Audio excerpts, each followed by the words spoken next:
Welcome once again to Turn East. I'm taking a break from my series on Sola Scriptura to discuss the concept of political correctness and relate it to the broader issue of how we should engage one another in social and political dialogue. What should we make of the concept of political correctness? I tried to answer this question by way of a very simple syllogism. First, though, let's define this concept. According to Merriam-Webster, to be politically correct is to conform, quote, to a belief that language and practices which could offend political sensibilities, as in matters of sex or race, should be eliminated, end quote. It's very important to note that by definition, political correctness condemns discourse on the basis of whether it's offensive, not on the basis of whether it's true.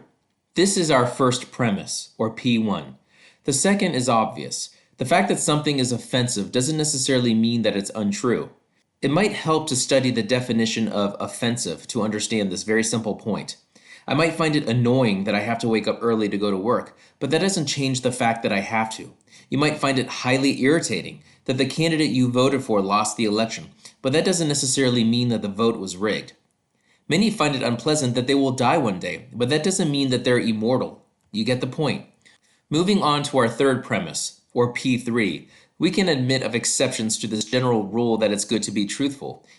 If, to use a familiar example, you were living under German occupation and lied to the Nazis about hiding Jews in your home, we would consider that moral conduct, not immoral. But barring exceptional cases like this, it is good to tell the truth. This leads us to the logical conclusion that political correctness isn't necessarily good. If it's generally good to be truthful, and if some truths are offensive, then it's generally wrong to censor offensive truths. Now, why don't I conclude that it's necessarily bad to uphold norms of political correctness? The answer will be intimated in the next syllogism, which concerns how we should relate to others. I begin with the premise that most people, religious or otherwise, accept, at least publicly. We should follow the golden rule. That is, we should treat people the way we wish to be treated. Two corollaries of the golden rule are relevant to this discussion. First, we shouldn't seek to offend others for the sake of offending them. After all, we don't want to be offended ourselves. Of course, many will boast about not being easily offended. I'm not some snowflake, they will say. However, no reasonable person wants to be offended. If you desire to be offended for its own sake, then you're not being virtuous, you're being a masochist. The second corollary is that we should teach others the truth. After all, we wish to learn the truth ourselves. Some will reasonably take issue with this. They'll point out that there are proud people who resist the notion that they have anything to learn from others. While that is true, no one, save the most hopeless narcissist, will proudly admit this. They understand, that is, that they have much to learn from other people. Because of their pride, however, they're too weak to live in accordance with what they know to be true, that they're not omniscient. Logically, this leads us to the conclusion that we should promote truth in the least offensive way possible.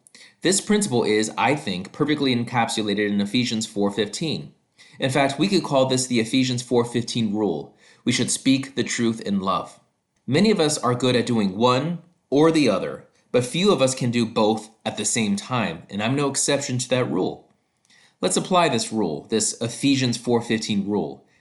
Here's a pair of statements that express the same idea concerning the differences between men and women with respect to physical strength, but they do so in very different ways. Both of these statements have at least an element of truth. Further, both are politically incorrect. Why? Because these days practically any claim of a systematic difference between men and women invites the charge of sexism. How do these statements differ from one another? Well, statement B is obviously vague. It doesn't specify the kind of strength in terms of which men generally surpass women.